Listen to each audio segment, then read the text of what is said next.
Halo teman-teman perawat, apa kabarnya? Baik ya.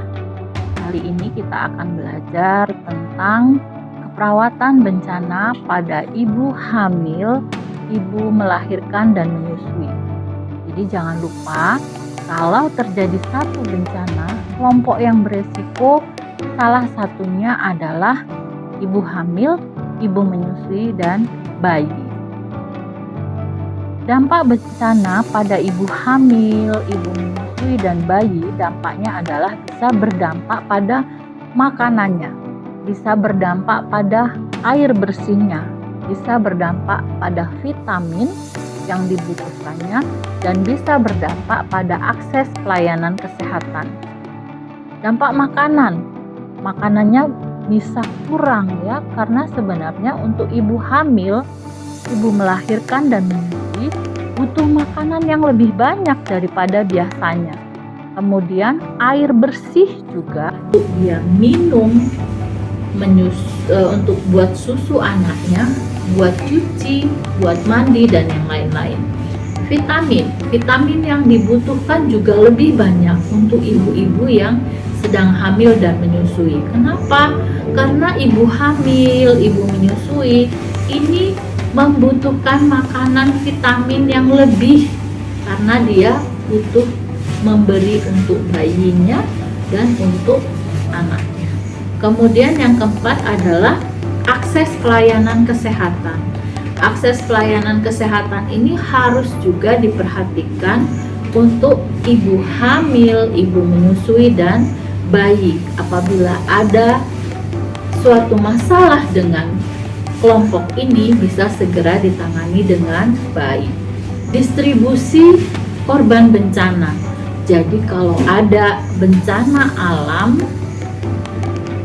maka ibu hamil, ibu menyusui, dan bayi itu perlu didistribusikan dengan baik. Apanya yang didistribusikan? Ibu hamilnya apabila dia sakit, aksesnya harus mudah. Apabila ibu menyusui dan bayi sakit, maka distribusi atau transportasi untuk ke pelayanan kesehatan itu harus lebih baik. Sehingga apa yang dibutuhkan untuk mendistribusikan korban kelompok ini pada saat terjadi bencana? Yang pertama, seorang tenaga kesehatan atau tenaga kesehatan yang ada di sana atau di dalam kelompok bencana ini harus mempunyai standar prosedur, harus mempunyai pendataan yang baik. Misalnya, wanita hamil di pengungsian ini ada berapa sih? Ibu menyusui dan bayi di pengungsian yang sebelah sini ada berapa sih? Jadi harus didata ya. Kemudian didata juga misalnya yang sedang hamil, waktu itu HPHT-nya berapa sih ya, sehingga perkiraannya di bulan ini siapa saja yang melahirkan, di pengungsian yang ini bulan depan siapa saja yang melahirkan. Itu harus punya pendataan sampai sana. Kemudian mengidentifikasi kehamilan yang beresiko. Misalnya pada saat kita periksa, ternyata si ibu letak bayinya sungsang, berarti ini kan ibu hamil yang beresiko tinggi nanti pada saat dia melahirkan. Atau misalnya ibu hamil yang ini kehamilan atau kelahiran yang sebelum-sebelumnya dia mengalami hipertensi, berarti itu juga termasuk kelompok yang beresiko tinggi. Jadi kita harus paham di pengungsian ini ibu yang melahirkan ada berapa di bulan apa gitu ya. Yang beresiko tinggi itu berapa orang, seperti itu. Kemudian mengidentifikasi atau mendirikan pusat perawatan prenatal. Jadi pengungsian yang memang banyak ibu hamilnya, ibu menyusuinya, kemudian bayinya, maka sebisa mungkin di dekat pengungsian itu atau di dalam pengungsian itu kita dirikan pusat perawatan prenatal atau postnatal ya. Mengidentifikasi tenaga kesehatan.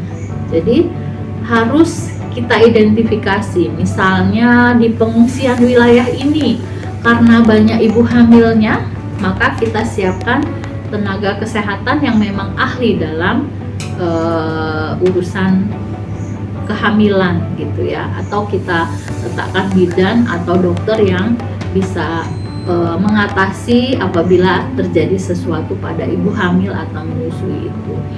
Kemudian tempat rujukan perawatan kesehatan.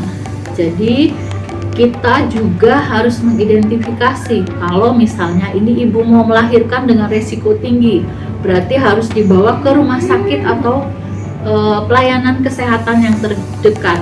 Kita tenaga kesehatannya harus sudah paham ya, oh kalau ini di daerah sana itu ada rumah sakit tipe B misalnya yang bisa menangani apabila nanti ibunya mau sesar seperti itu ya.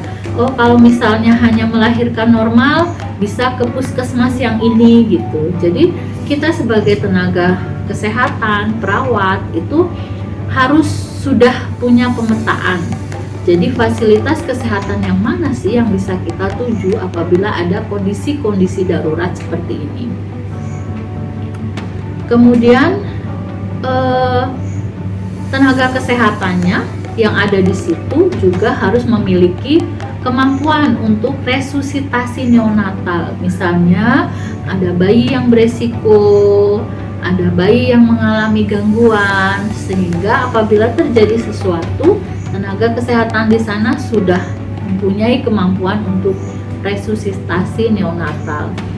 Kemudian menginformasikan ibu hamil tentang tanda-tanda dan gejala persalinan normal dan tidak normal. Jadi kalau di pengungsian itu banyak ibu hamil, kita jelasin ya.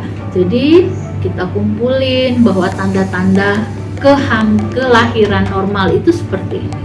Tanda-tanda kelahiran abnormal itu seperti ini ya. Sehingga apabila ada sesuatu hal baik yang normal atau yang tidak normal, ibunya sudah paham dan bisa mengkomunikasikan dengan tenaga kesehatan yang ada di dekat pengungsian itu ya. Kemudian berikan tetanus toksoid pada semua pasien ibu hamil. Jadi untuk mencegah terjadinya tetanus toksoid, ibu hamil kita usahakan semuanya kita berikan imunisasi TT ya. Kemudian memastikan ketersediaan air bersih untuk wanita hamil dan menyusui ya. Apalagi kalau ibu menyusui itu kebutuhan air bersihnya lebih banyak. Kenapa?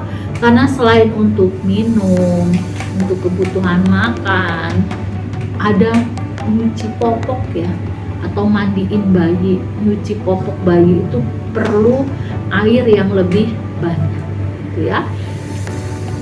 Mendorong dan mendukung program menyusui. Jadi walaupun di tempat pengungsian, kita dorong ibu-ibu yang baru melahirkan untuk bisa menyusui anaknya. Kita buat pojok ASI bila perlu di pengungsian itu ya. Kemudian kalau terjadi suatu bencana, seorang perawat tenaga kesehatan itu harus mempunyai strategi jangka pendek dan harus mempunyai strategi jangka panjang untuk mengatasi bencana pada kelompok ini. Yang pertama adalah yang strategi jangka pendek. Strategi jangka pendek adalah pencegahan yang menitik beratkan terhadap penggunaan alat kontrasepsi dan pencegahan penularan HIV/AIDS.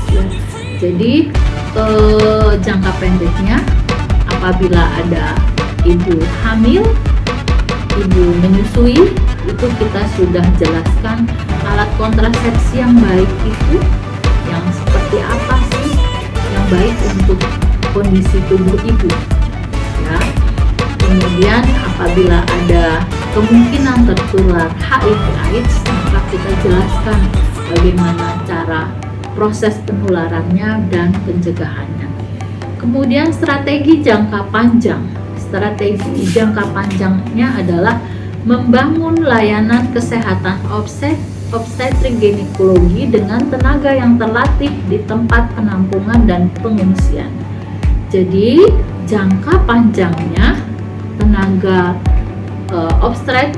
obstetrik ginekologi pada tenaga kesehatan harus terus dilatih ya.